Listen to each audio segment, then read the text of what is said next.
We now want to look at electric units, and I found this cartoon online. I'm not sure of the source. It looks old though, but I like it. It's cute. It shows the roles of voltage and resistance. You see volt on the left, who is pushing on amp and trying to get him to squeeze through this this opening, and ohm is trying to prevent it. We start off with the unit of charge. So in electric circuits, we've got charge, electrons that are flowing around the circuit. Typically it's electrons.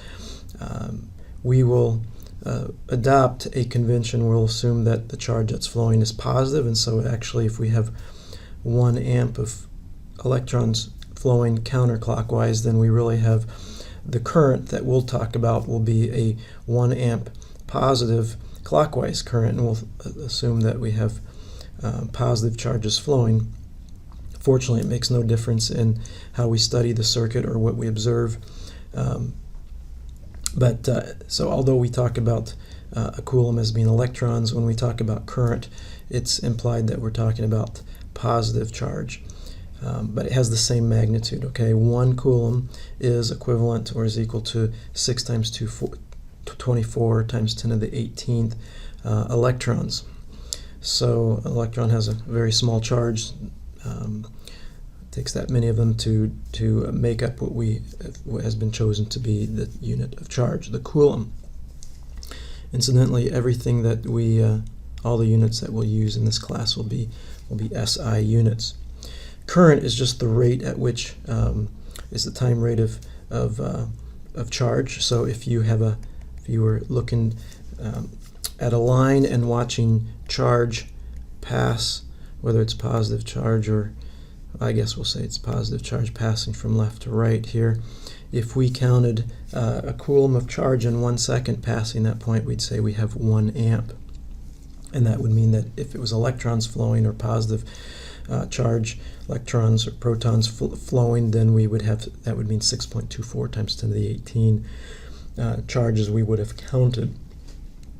Energy, 1 joule, you know from physics, is equivalent to 1 meter Newton. So if you apply a 1 Newton effort to an object and move, as you apply that force, you move 1 meter, move that object 1 meter, you have done 1 joule of work. That energy unit will stay the same on the electrical side, but we can, and then we have voltage, which 1 volt is equal to 1 joule per coulomb. So the voltage is really a unit of potential energy, if you will, potential energy per unit charge. So here the idea is that if you are delivering charge at a particular potential, so if I have charge sitting up here, and let's say I have a battery, okay, and this is a 2-volt battery, then as charge flows off of the positive terminal and goes through some circuit, whatever that is, a motor, a light bulb, anything else, and returns to the negative terminal of the battery, every coulomb of charge does 2 joules of work. Okay, so if you delivered a coulomb of charge from 2-volt potential, and it gives up 2 volts of potential, as a result of giving up 2 volts of potential, that 1 coulomb of charge would have done 2 joules of work. If it was delivered from 20 volts, then you could get 20 joules from 1 coulomb. Okay, power is the watt, which is 1 joule per second. It's the rate at which energy is delivered. And we see, if we use the unit of current, and if we use the unit of voltage, and we take the product of those, so 1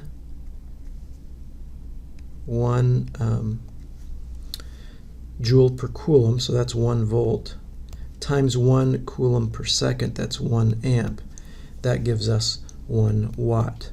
Okay, so again, if we have a battery, if it's a 1 volt battery, and we connect it to something such that we get 1 amp of current flowing. Okay, so that means 1 coulomb of charge per second is flowing around that circuit. Then the battery is delivering 1 watt or 1 joule per second of energy to whatever that load is. Now we have, finally we have resistance and we have conductance. So resistance, again, is our gentleman here that is opposing the flow of charge. This guy here maybe should be better labeled charge. I don't know. But the point is that the volt tries to get current to flow, the ohm opposes it. So resistance has the units ohms, and a more fundamental unit than is 1 ohm is 1 volt per amp. So we'll talk about resistance a little bit more next, but so maybe I'll just leave it at that. We'll come back to that. Now, importantly, I'm sure you've seen resistance. Maybe you haven't seen conductance. Conductance uses the symbol G. So I haven't been pointing out the symbols here, I, U, V, P, R. G is for conductance. The units of conductance are either Siemens or mhos. Mhos just being ohms spelled backwards. And the unit symbol then is capital S. Okay, it has to be capital because little s is seconds. Capital S would be 1 Siemens, and or the upside down omega is the mho. And instead of having units of 1 volt per amp, it has 1 amp per volt. If a resistor has a resistance of 2 ohms, then it has a conductivity or conductance of 1/2 mho. They're just reciprocals of each other. Okay, lastly, though we won't use this anymore after this first lecture here, let's just go ahead and point out the units for capacitance and inductance. So for capacitance, it is the farad.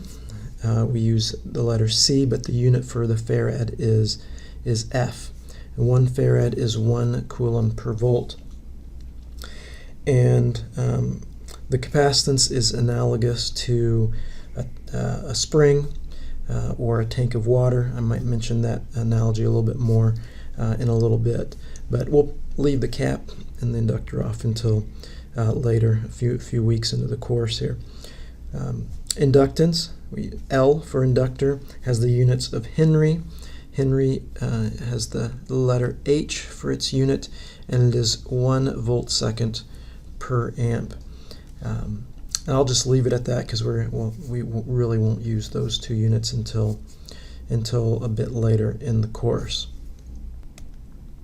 Now, before leaving this topic of units, I just wanted to bring up an analogy that might, an analog, if you will, that might be helpful in thinking about particularly voltage.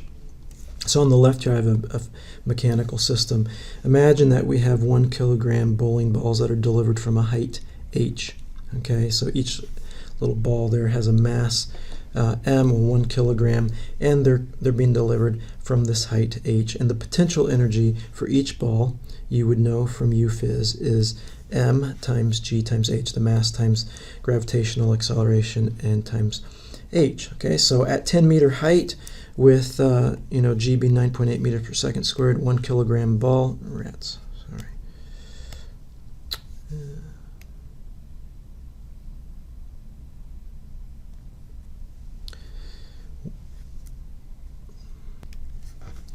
The potential energy from each bowling ball has is 98 joules. So we might talk about what's called the gravitational potential energy. Okay, if we take the potential energy, UB, divide it by the mass, we get, which is equal to GH, that's equal to 98 joules per kilogram. So if we have this setup where all the bowling balls are going to always be delivered from that 10 meter height, then we can say that the gravitational potential then is, for that scenario, for that height of 10 meters, is going to be 98 joules per kilogram. So if you need 98 joules, then you need to get a kilogram delivered. If you need 980 joules, then you need to get 10 kilograms delivered. Well, we can think of that analogously over here on the right in the electrical domain. Imagine that you have a battery that is 98 volts. That means that it's 98 joules per coulomb. The electric potential is 98 joules per coulomb, just like the gravitational potential on the left here was 98 joules per kilogram. So the per unit is different. Instead of per kilogram, it's per coulomb.